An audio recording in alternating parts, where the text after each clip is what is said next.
Over 900 employees sacked by an IT giant. The employees allege that they were given 7 minutes to vacate the office. Allege that they were forced to resign by bouncers and outsourced HR staff.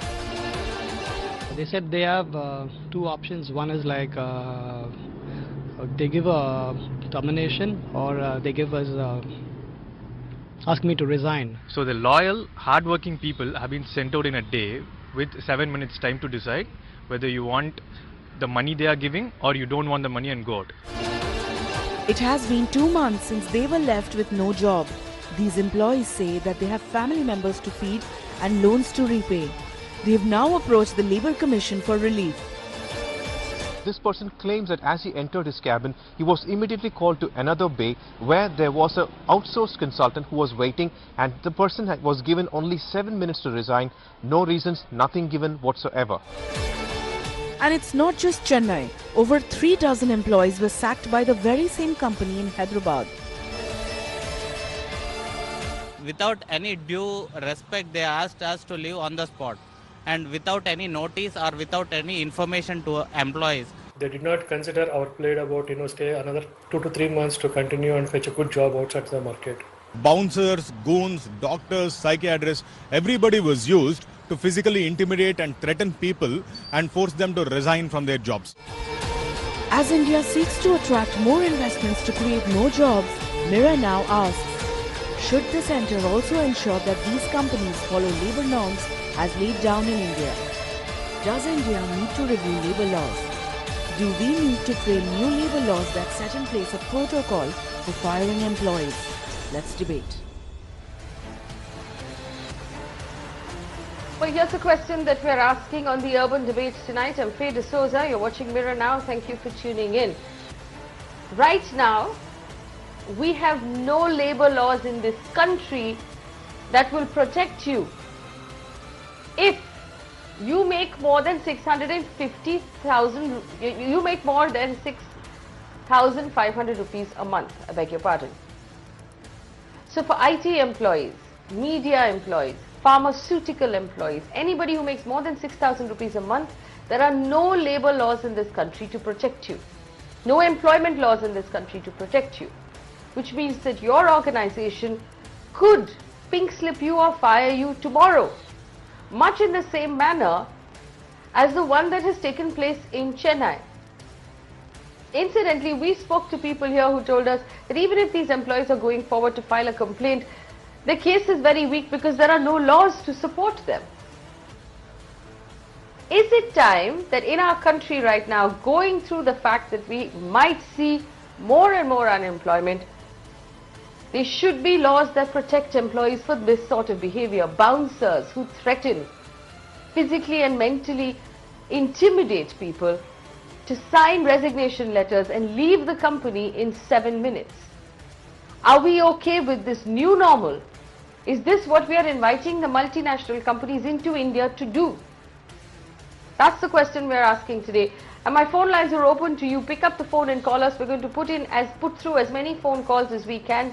Joining me on the show, Gopal Agarwal, spokesperson of the BJP, Santosh Mehrotra, senior economist who focuses on area of labour employment skill development. A. Welkin is the General Secretary of the Union of IT and ITES employees, was also recently laid off and will share his experience. Rituparna Chakravarti, President of the Indian Staffing Federation and co-founder of Team Lease. Sanjay Jha, spokesperson of the Congress. Praveen Chandradas from the Forum of IT Professionals, and Ramakant Gaur is an advocate who joins us as well. I welcome all of you to this conversation. I'm going to start with Mr. A. Welkin. Mr. Welkin, tell us your experience and tell us why you have decided to start a union of IT employees. Yeah. So, Union of IT and ITES employees started because we see precarious work is increasing in Indian context, especially in the IT employees industry. And the employers are trying to find loopholes behind the regulations to maximize their profit by putting the risk on top of their employees instead of creating innovations profit. Because of this, employees feel they are very insecure and the job is uncertain. and that reflects on, and that makes continuously. So this is the reason majorly we are trying to organize. When you take examples like Verizon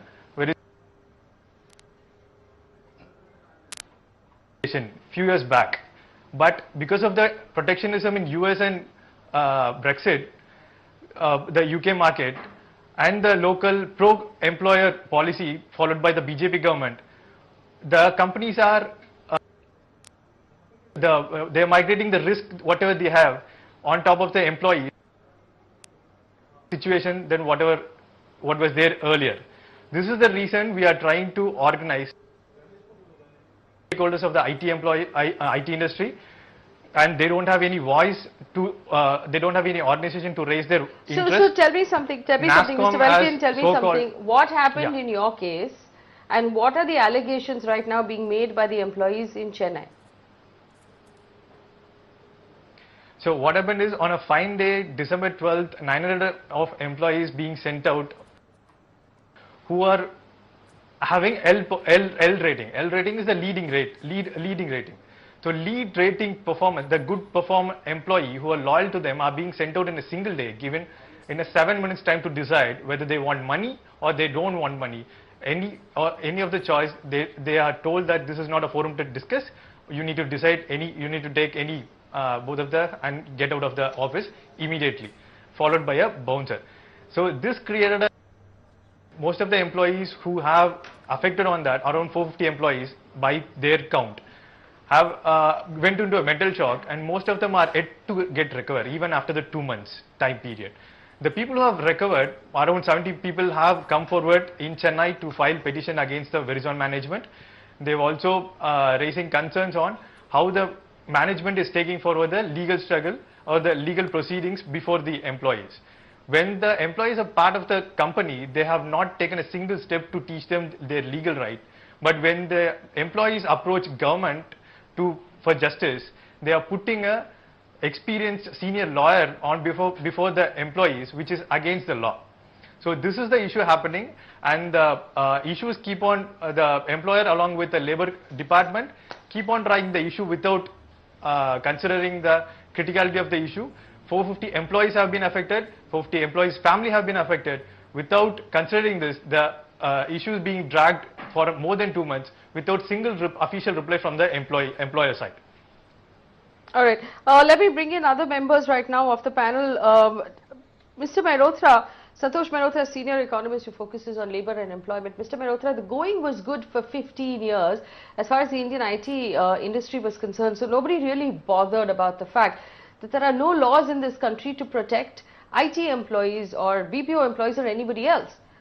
The going has not been very good for the last couple of years, and we're seeing more and more of these instances. Do we need stronger laws, or do we just need to get used to this new normal?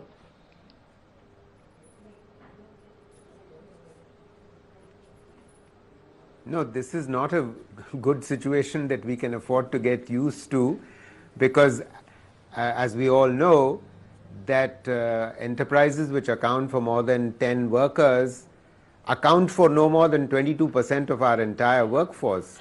I mean, there might have been some formalization of the workforce that might have taken place on account of GST, but the fact remains that we can't have a situation where organized segment workers are actually, losing jobs. Now, the IT industry quite clearly has undergone A, technological change, and B, a change of government in the US, which is sort of getting tough. So what has become clear to owners of these large IT companies is that they have to weigh the cost of reskilling people who they have. Either they reskill them and then perhaps be able to go for new contracts, and if they can't reskill them, then they will let them go. And that's the reality that this industry is unfortunately facing, big firms or small firms.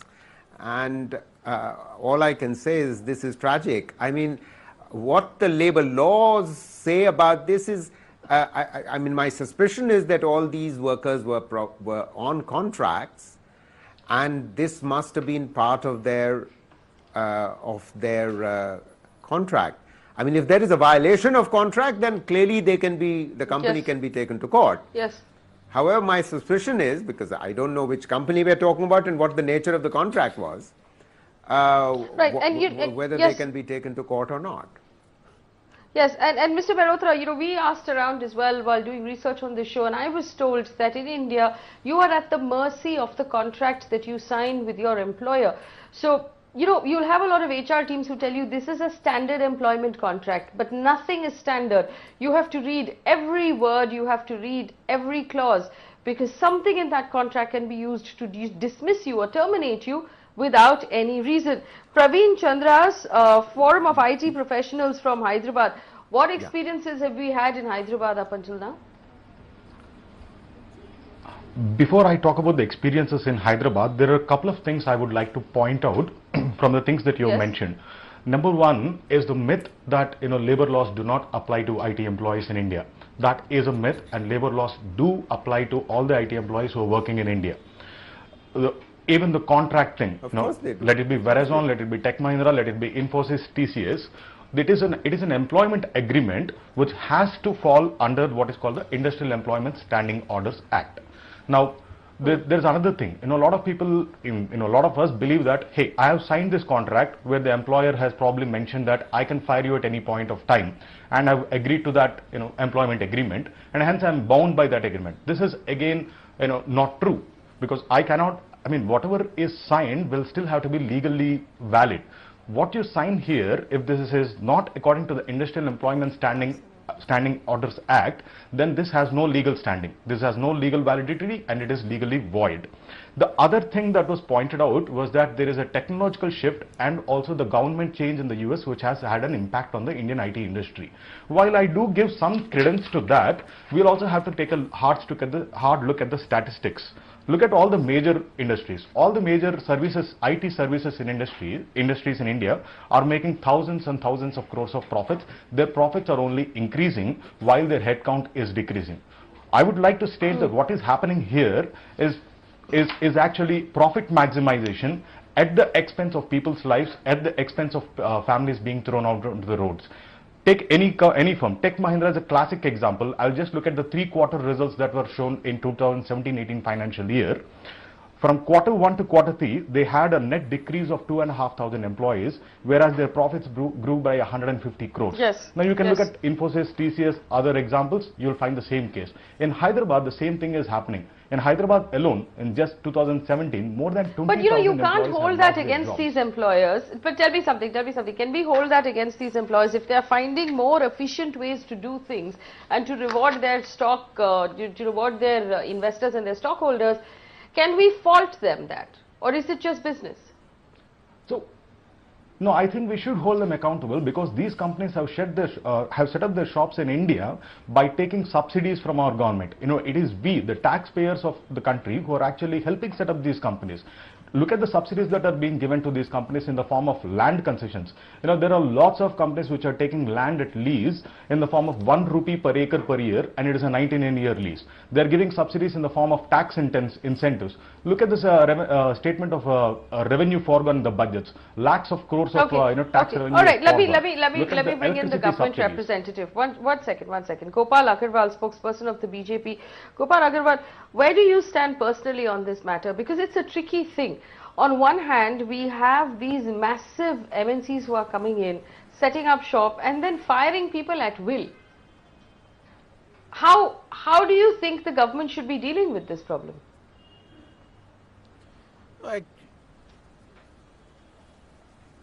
No, if an MNC is coming and setting up a shop, it's good for the economy. But they have to operate within the law of the land. Nobody is giving them any explicit power to do anything what they want, and that their international laws will not be applicable in India. Domestic laws have to be appreciated and they have to work within those laws.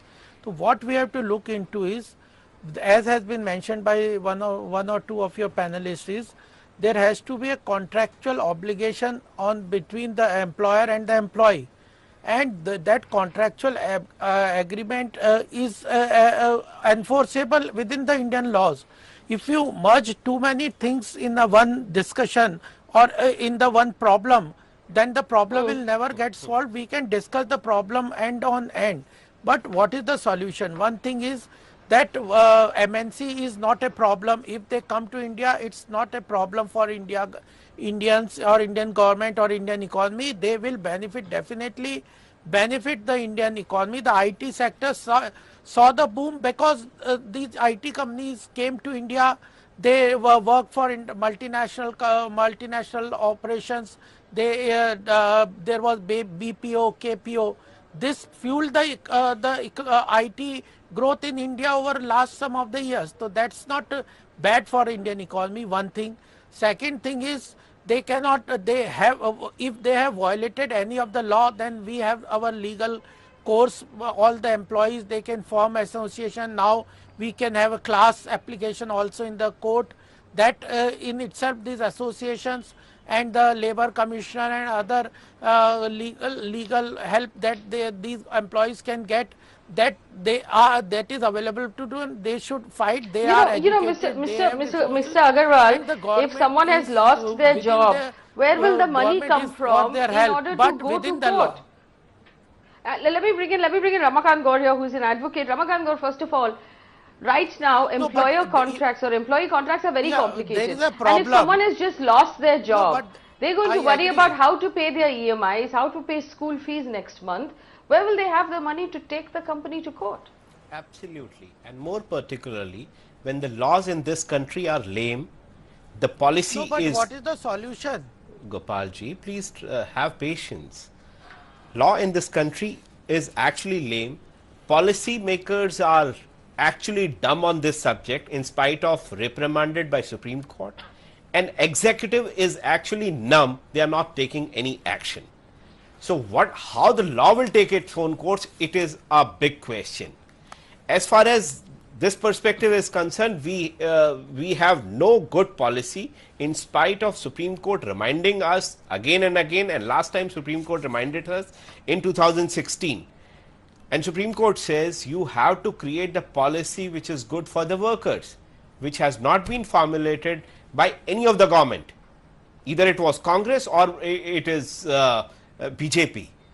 The labor laws are actually eased to give benefits so that these MNCs work. Yes, for sure, the business is good. If the MNC comes into India and do the business, it is really good. But you are giving subsidies, as a gentleman rightly said, you are giving subsidies, you are setting up EOUs, you are setting up SEZs, and then you are giving them tax rebates. What happened? Because they'll make some certain losses into the business, and they are sacking these employees like they are thrashing them, they are physically handling them. This is something which is really bad. Donald Trump said America first. But Donald Trump gave the employment also. Initially, the people got employment. You cannot. And now in 2020, India will be the biggest youth force in the world, and you have no policy to deal with that.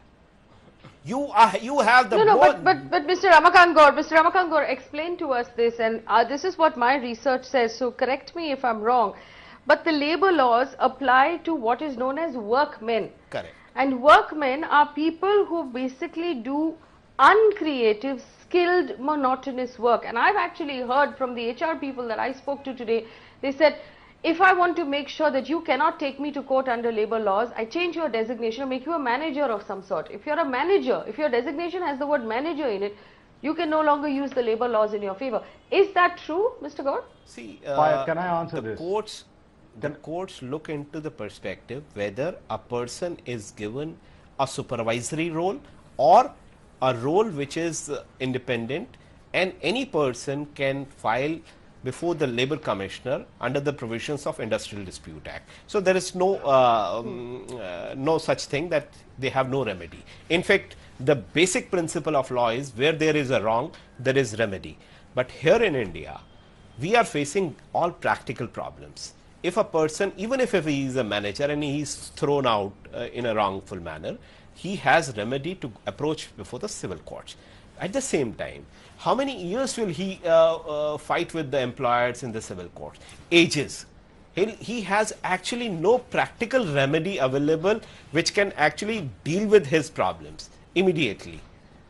But at the same time, may I offer these employees of this union my free services so that their issues can be redressed.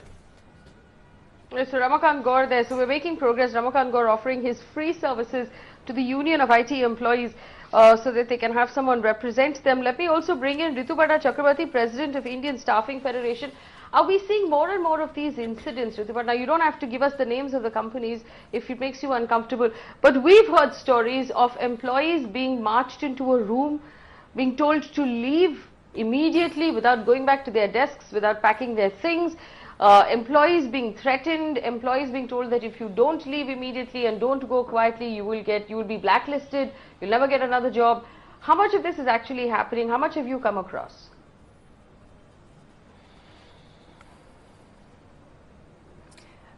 Before we get into the aspects of policies, multinational, domestic companies, I think any incident of this is deplorable. It is inhuman. I think what we need to focus on is it's a fact that businesses start, but there is a possibility a business cannot go on forever, and there has to be ways out for employers. Having said that, I think the way some of these situations are being handled definitely are deplorable.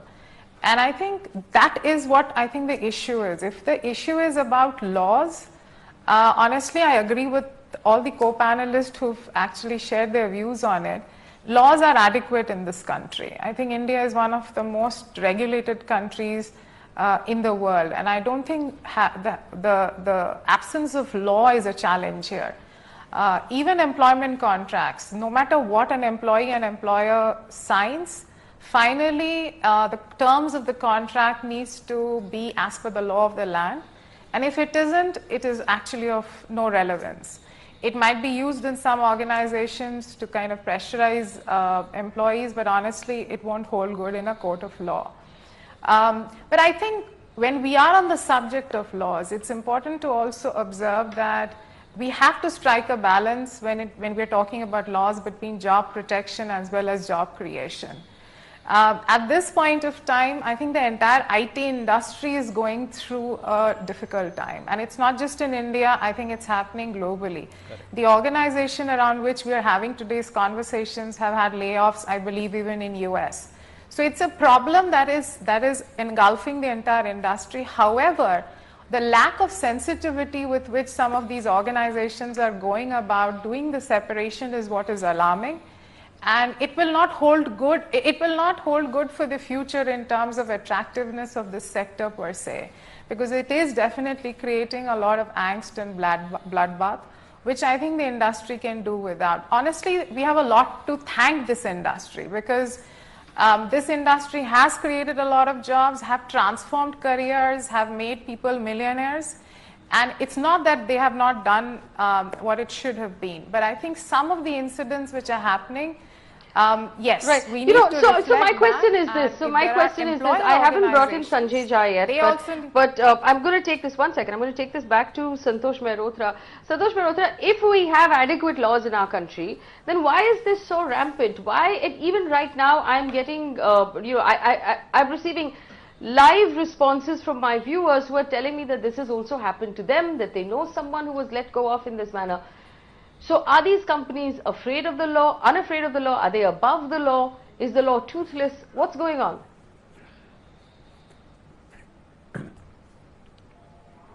What seems to be going on, my reading phase, that these companies have deep pockets and they feel that they can fight these things out in the courts while their employees cannot.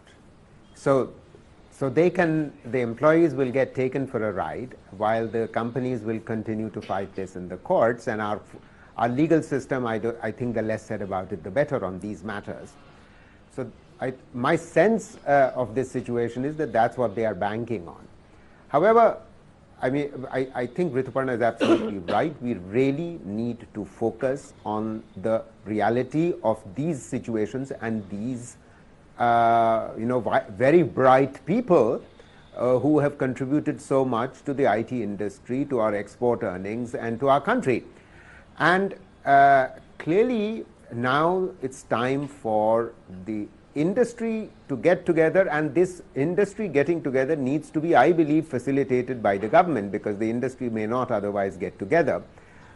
Because clearly there is a technological change which has taken place and is taking place in the IT industry, and that requires very rapid, agile responses in terms of reskilling and retraining people who are slightly older.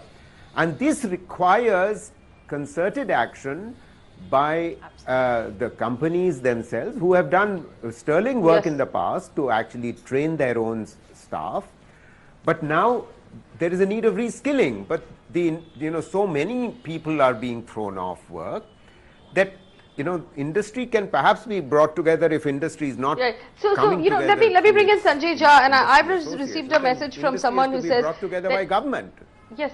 If you take a company to court, if an employee who has been laid off takes a company to court, it actually becomes really difficult to get another job, because your reputation then becomes that of a rabble-rouser, someone who will create trouble. Nobody wants to hire you, and apparently you get blacklisted among headhunters who then sort of avoid you. So it's unfair to tell employees today that yes, our laws are very strong, none of this will hold up in court, go to court, go to court. I don't have the money, I don't have the time, and it's going to get me into further trouble if I go to court. Sanjay Jha.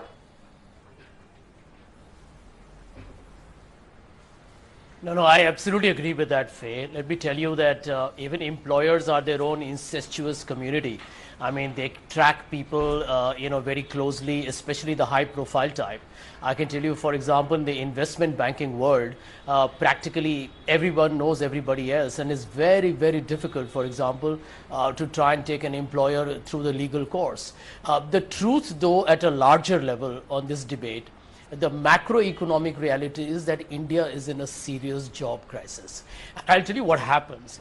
When you have some kind of a serious fault line that you're not able to correct, then the employer-employee relationship becomes very lopsided. I can give you an example, Faye. When the markets are booming, and when I'm not talking about stock markets, when the economy booms, employers lay out the red carpet. I remember the joke in Bangalore that trespassers will be recruited because they were desperate to hire people.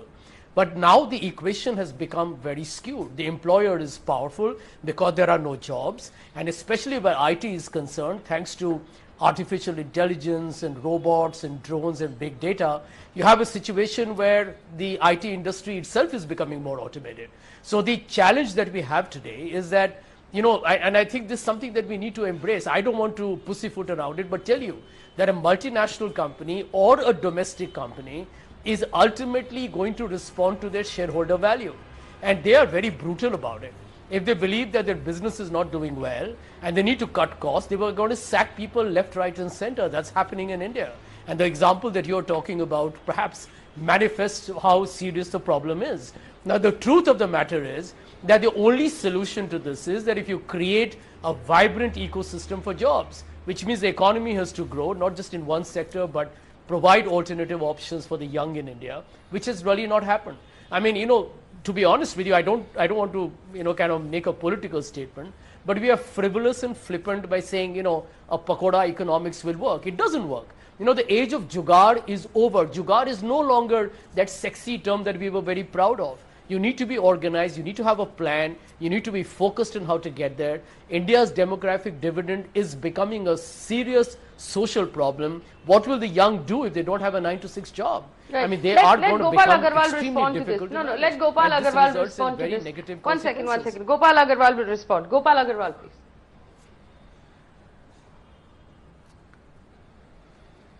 There are issues with employment which the government has already flagged off, and it is doing best to sort this out. There was an issue, therefore the jobs market is not very good at present. Therefore, the government had taken so many steps with regard to formalization of many of the sectors where informal sectors was being operated, so that employees have a better deal. With regard to contract jobs also, government has taken several steps so that they are considered in EPF. In the current budget also, the government has given incentives to employers to put the people under the EPF and ESI, where the government is contributing 12.5% of any new employee being employed by any person for 3 years. Even the women employer, the government is contributing 4% on behalf of the employer, so that they are No. One second. Mr. Gopal Agarwal, let's focus on the problem that we are having.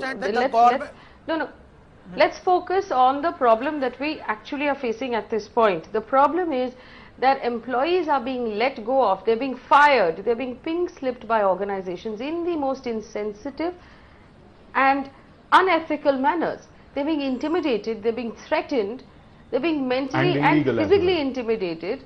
How is this okay? Now, nobody is questioning the larger schemes being done by the government. What we are asking here is, how do we solve this specific problem? What is the best way to solve this problem, Mr. Agarwal? This is the problem. I think we do not, I do not know whether these companies have violated the law of the land. If what the persons who are saying here, it seems that they are violating the law of the land. Then there is a legal course. Government cannot act without a legal course. If there is a legal violation, the government will definitely act. There are departments in the government. Mr. Ramakant Gaur, isn't there a legal violation, and hasn't the Supreme Court asked the government to react? Gone to the court, I do not know. Somebody who is manhandled? No, and the second thing is, ultimately, Ramakant Gaur, hasn't there been a violation? They can go for the legal course, and they can go to labor commissioners. And if Mr. Gopal Agarwal, do you know how many years it takes to conclude the proceeding before the labor commissioner? Please be aware. Mr. Sanjay, I am not answering your questions. Mr. Sanjay Jha, I am not answering your question. Let the anchor ask, I will answer. I am not in debating with you personally. Let the anchor ask, I will answer. Gentlemen, don't squabble. Sophisticated tranquility.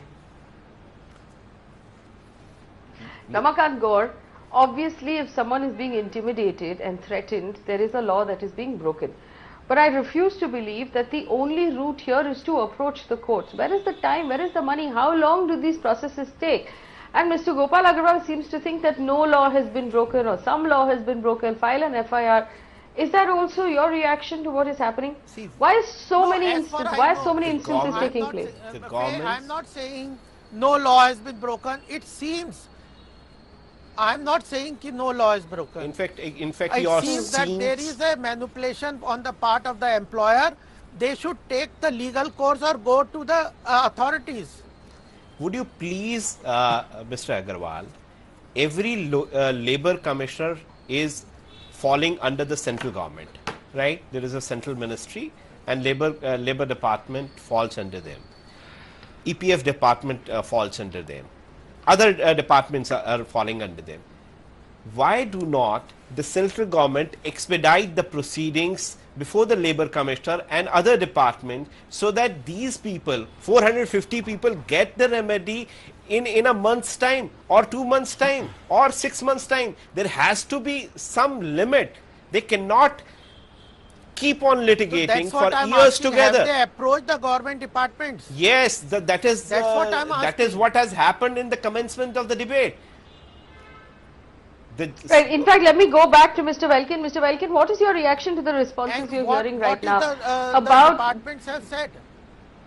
1 second, Mr. Welkin, what response have you received from the department, from the people who filed the complaint? Response of the government on these issues if there is a violation. Welkin, please, Mr. Welkin, go ahead. Mr. Welkin, go ahead. Yeah, let me tell you. Yeah, so we filed on the 12th. The illegal retrenchment was started in the Verizon in Chennai OTP, the Verizon headquarters, And immediately on the next day, we filed petition on behalf of the union to the Labour Commissioner. The Labour Commissioner from that time till today, they were not able to get an official response from the company. What happened? Why they have done that? What is the reason behind sending out so many people in a single day? This is the speed in which the Labour Commissioner and the Labour Department works. For every meeting, they are taking 10 to 15 days. And even after 2 months of time, we are not able to get a single official reply from the employer. Now, how do you think we will have, or the employees who are affected will have trust on the legal system to get remedy? Even if they start going for the remedy through the legal system, what you told as one of the system which has successful or which can be trusted, their employees are threatening them that they'll be blacklisted in the NASSCOM NSR. The lawyer who told us to help, we like to thank him, but we would also like to help him in explaining to the viewers, is it legal for the NASSCOM to black an employee just because he's acting against an employer legally for the illegal activities employer done? Please do so, sir. Of course not. Anybody who has been sacked without the reason and reasons to believe this is completely illegal, arbitrary, malefied and unconstitutional. So be assured that nothing of this sort can happen, and if this thing happen, you have the remedy to get that quashed. Yes, but look at this, and I'm going to go over to Praveen here. Praveen, NASSCOM is an association of IT companies that's meant to be working towards the betterment of the industry. What business does NASSCOM have blacklisting employees for taking their former employers to court? Absolutely. If NASSCOM does that, then it is a violation of the fundamental right to live in our country. You know, I'm fighting for justice. I'm fighting for my right to live by earning my salary through doing a job. You know, and there is no business of NASSCOM actually blacklisting anybody. And there are a couple more points, Fire, that I would like to make. IT industry is going through a difficult time. This is, a Gobelesian sort of thing. Like, I repeat a lie 100 times and everybody believes that it is true. Whereas, in fact, all the statistics tell us that all the companies are making hundreds of crores of profits, if not thousands of crores of profits. Verizon, which has sacked 900 employees in one day, in Q3 of 2017, they have 22,000 crores of profits. So there is this big myth, there is a big lie that's wrapped around our eyes which says that IT industry is going through this thing. And on the other hand, we have Mr. Gopal, who is essentially saying that the government is abdicating from its basic responsibilities and duties. He accepts that the companies are violating the laws, but what he is saying is that, oh, please approach the courts. We as the government will not take any action. We will not take cognizance of the illegal things that are happening in the country. Then why do we have the government? Could you please ask Mr. Gopal, what is the government doing other than asking people to just go and approach the lawyers and courts? No, I asked you whether you have approached the government departments. What was their response?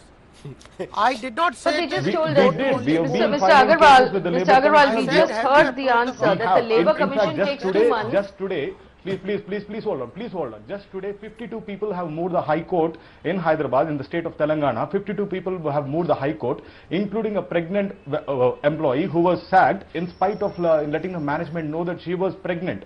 Now, what do you think these families are going through, and why is it that the government not acting on any of these things? We have approached the Labour Commissioner December 12th to February 7th. This is already more than 2 months. What is happening?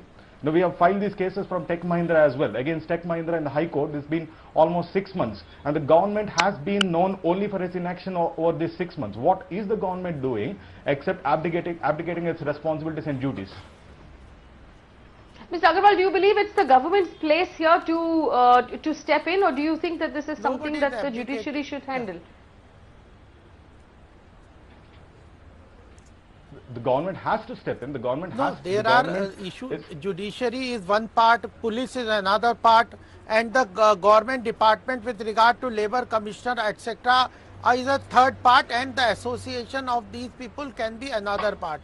We are in a democracy. The government cannot, with all sympathy to these people, the government cannot act and just whims and fancies that. Sir, you act on the matter of cow. You act on the matter of Padmavati. You act on several other in such frivolous matters. They act on cow issues. Nobody has acted. This is you have created enactment on the issues of cow. Who is acting You on you cow? have How you are have the making time these to things? deal with Have beef at shops. least a You have decency time to for a deal with debate. all such issues. You have no time to deal with the issue where a pregnant woman is invoking the doors of justice before the High Court or other departments. You are talking simpliciter that the law will take its own course, Labour Commissioner will take its own course. What is this, Mr. Agarwal?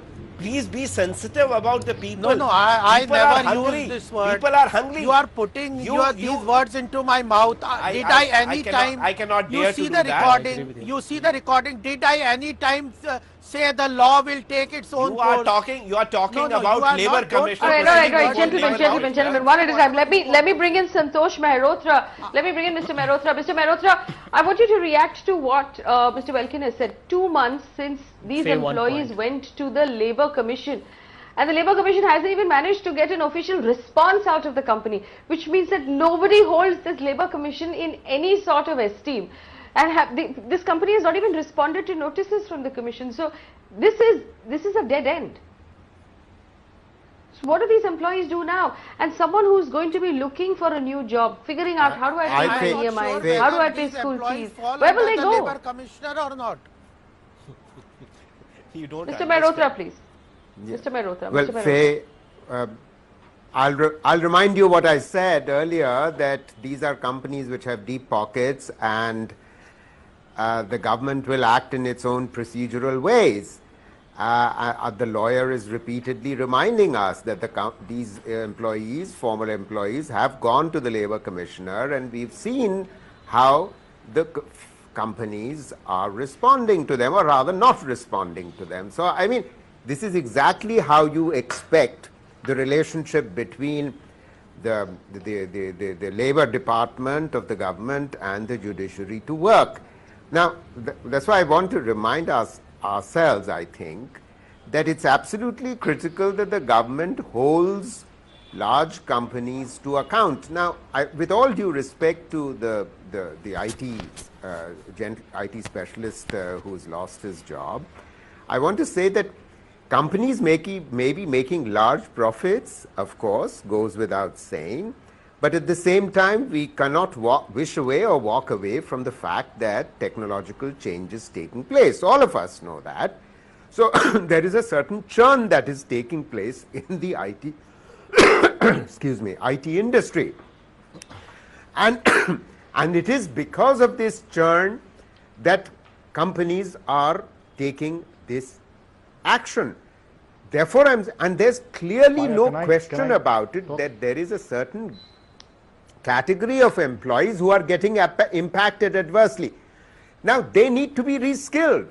This is the way, in advanced industrialized countries, when technological change takes place, responsive governments intervene. Responsive governments intervene by ensuring systems of reskilling which are put in place by companies, not by government. And therefore, that's what the government needs to facilitate. That's the argument I'm Mr. Mehrotra, I completely agree with what you're saying, and I understand what you're saying. In a capitalist environment, we can't fault companies for learning how to do things more efficiently. So instead of employing 50 people, if I can figure out how to do a job with 5 people and 4 machines, and it saves me money and makes me more efficient, you cannot fault a company from doing that. But do we have clear laws in our country that specifies that when a company is letting go of an individual without warrant or reason, which means this person is not a bad performer, they have not broken any of the rules, they have not violated their contract, there is no good reason for firing this person, do we have a regulation in this country that specifies how this should be done, how much compensation should be paid, and how these employees ought to be treated? Also, is NASSCOM allowed to run a blacklist of employees, preventing them from going to court? I can't imagine how NASSCOM can run a blacklist. I mean, that if NASSCOM has done that, NASSCOM should be taken to court, honestly, point one. Point two, I mean, I've said this earlier, Faye, that I agree. You may have all the laws in the world, but the fact of the matter is that in our country we have 45 central government laws on labor alone.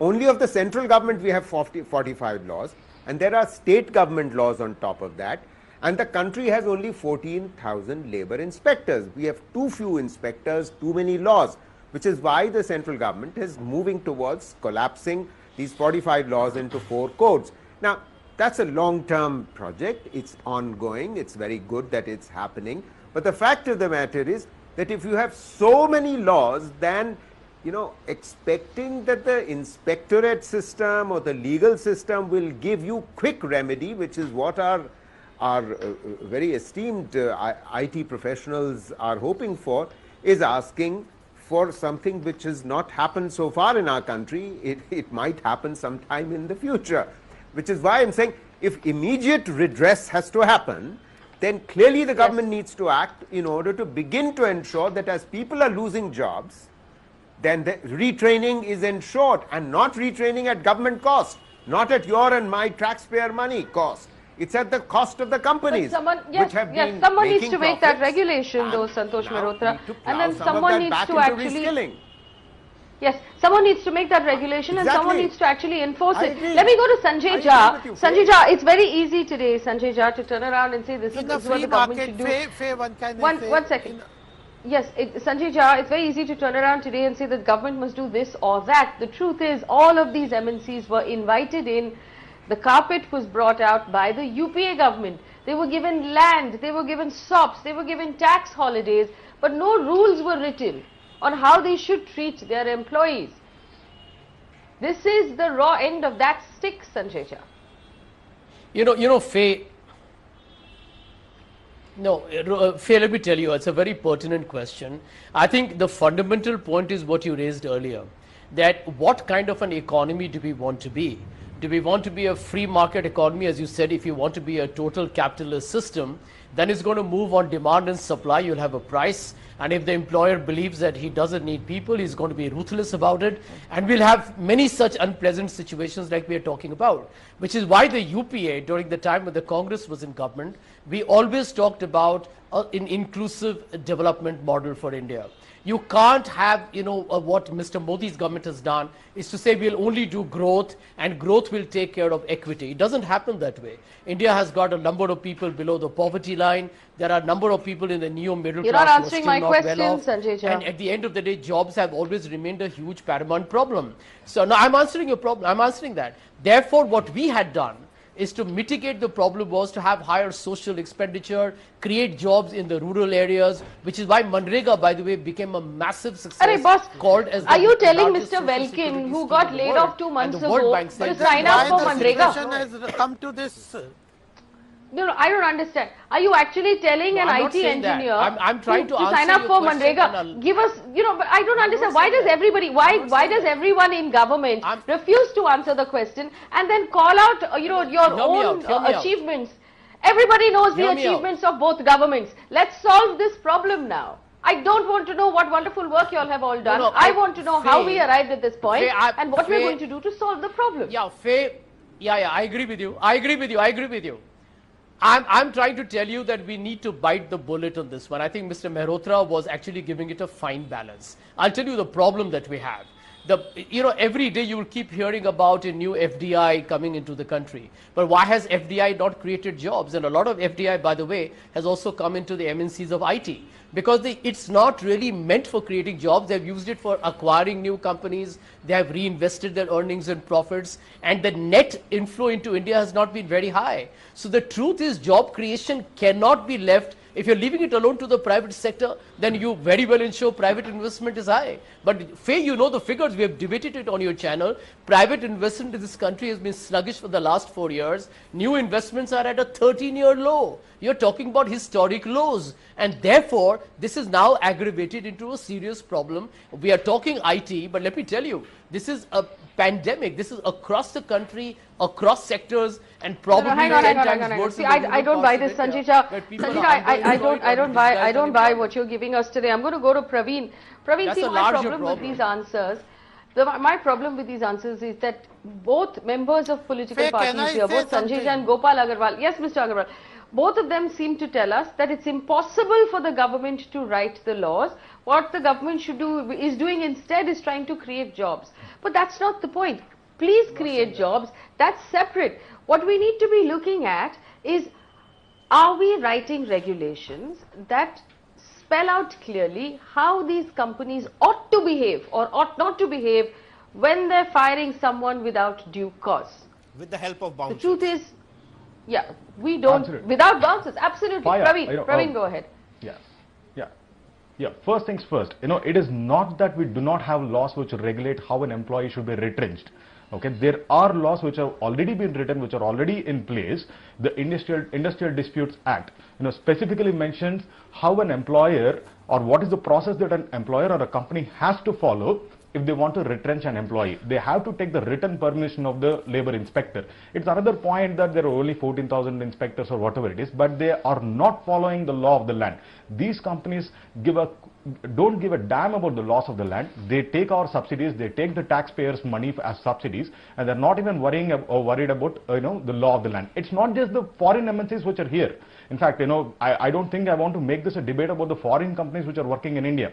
Tech Mahindra, Infosys, TCS, Wipro, these are Indian MNCs which don't give two hoots about the law of the land over here. It is not that we need to write separate regulations. In fact, yes, I think we should write a few more regulations and bring in legislations which will support and help the employees, like the reskilling thing. I absolutely agree with the two gentlemen who have pointed out that it is the responsibility of the government and the company to reskill the employees. Yes, the technology is changing, but there is law which has to be followed.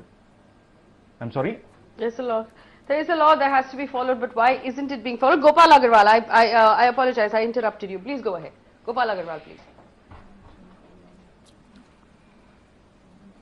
No. I appreciate this is a serious problem, and I appreciate you have raised it.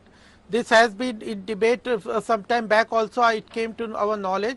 The basic solution to this thing is, current problem is, I think, lies between the contract, employer-employee contract that has been set between these individuals.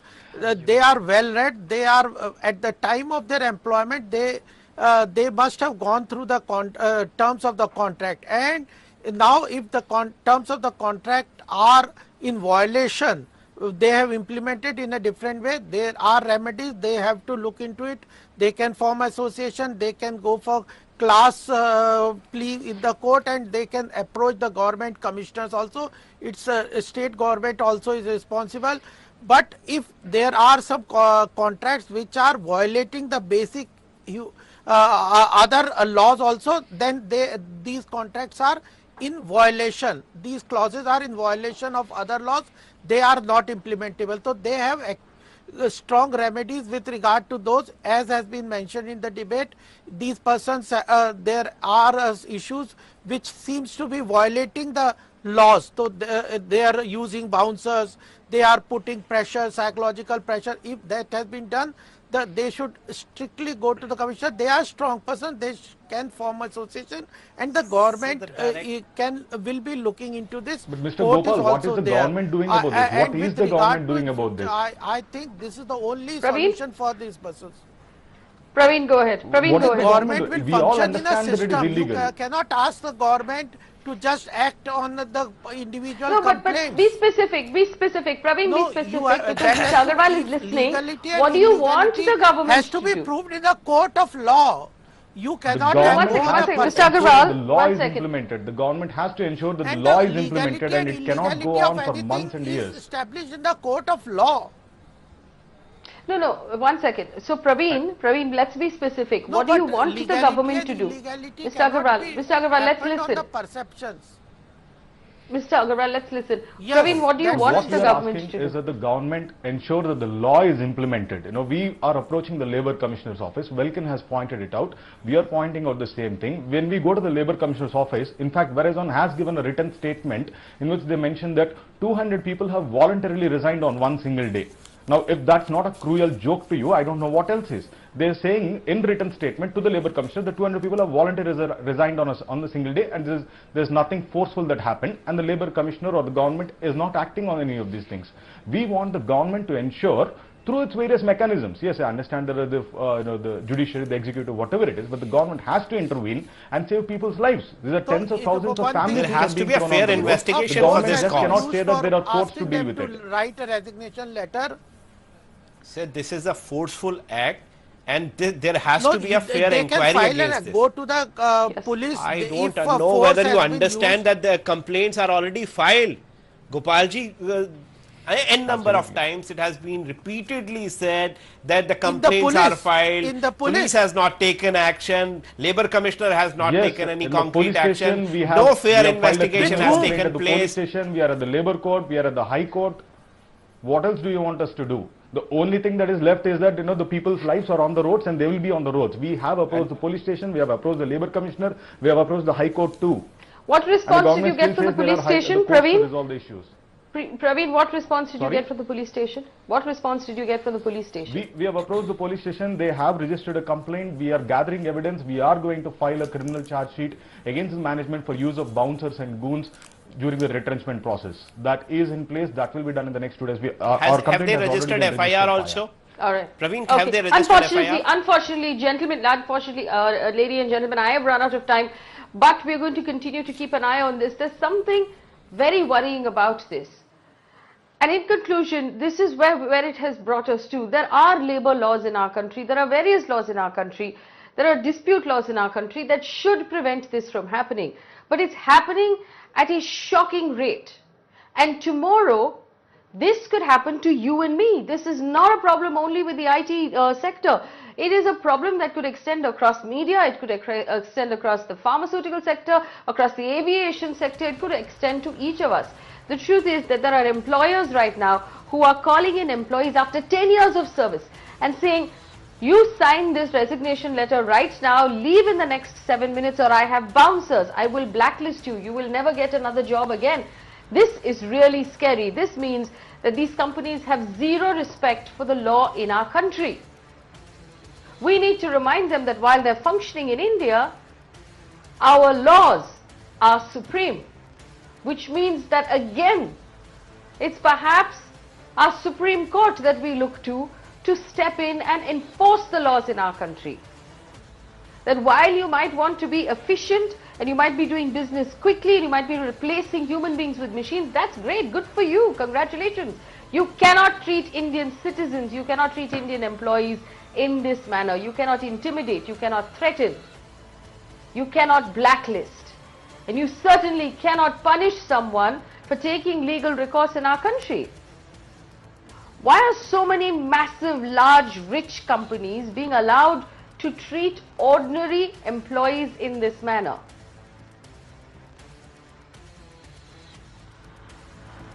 From those who work